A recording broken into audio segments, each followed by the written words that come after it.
Le président américain Donald Trump s'est exprimé devant les médias à la Maison-Blanche le 17 décembre 2017. Andrew Arnicapsipile est tout près de sa première grande victoire législative, mais il va devoir patienter un peu. La grande réforme de la fiscalité promise par Donald Trump était proche de adoption définitive au Congrès, malgré un couac de dernière minute qui retardera le vote final à mercredi. La Chambre des représentants, à majorité républicaine, a approuvé la réforme en début d'après-midi mardi, et le Sénat votera dans la soirée. Mais 3 articles mineurs violant certaines règles budgétaires et la minorité démocrate va obtenir de retoquer le texte, qui devra donc repasser mercredi à la Chambre pour adoption définitive.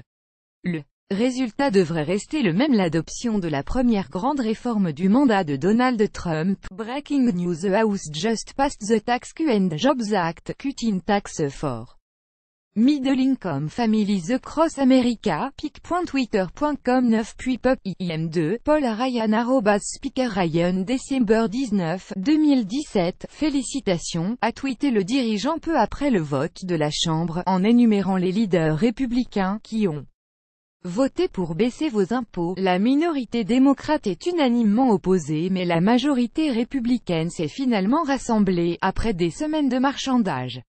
Le calendrier initial, la fin de l'année, a même été respecté. C'est l'exemple parfait d'une promesse faite et d'une promesse tenue, s'est réjoui Paul Ryan, président de la Chambre et porteur de la réforme. Nous rendons aux gens de ce pays leur argent, c'est leur argent, s'est-il écrié. Un cadeau de Noël pour les riches. Selon les démocrates, la réforme réduira dès 2018 les impôts fédéraux sur les sociétés et sur le revenu, à un coût de 1 500 milliards de dollars pour les finances publiques sur la prochaine décennie.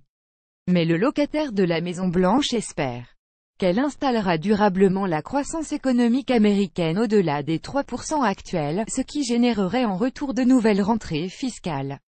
La réforme était également censée simplifier le code des impôts, afin que les Américains puissent remplir leur déclaration de revenus sur une carte postale. Mais la promesse a fait long feu, les lobbies ayant réussi à sauver tel abattement ou telle niche fiscale, par exemple sur la déduction des intérêts d'emprunts immobiliers. Le texte inclut aussi 2 grandes revendications conservatrices: l'annulation de l'amende imposée par Obamacare aux personnes qui n'aident pas assurées et l'ouverture de terres protégées de l'Alaska aux forages pétroliers. Pour les démocrates, la loi est effectivement un cadeau de Noël, mais pour les plus riches et les entreprises. Souvenez-vous de ce jour, a lancé Nancy Pelosi, chef des démocrates de la Chambre. La loi est, dit-elle, un vol pur et simple de la classe moyenne. L'adoption sera néanmoins une victoire politique majeure pour le président Trump, qui espère que les Américains s'en souviendront quand ils se rendront aux urnes en novembre 2018, pour les législatives. Pour l'instant, il est sceptique. 55% s'oppose à la réforme, selon un sondage publié par CNN, et 2 tiers jugent qu'elle profitera plus aux riches qu'à la classe moyenne. Mais les résultats la rendront populaire, assure Paul Ryan. Dès février, les impôts prélevés à la source baisseront.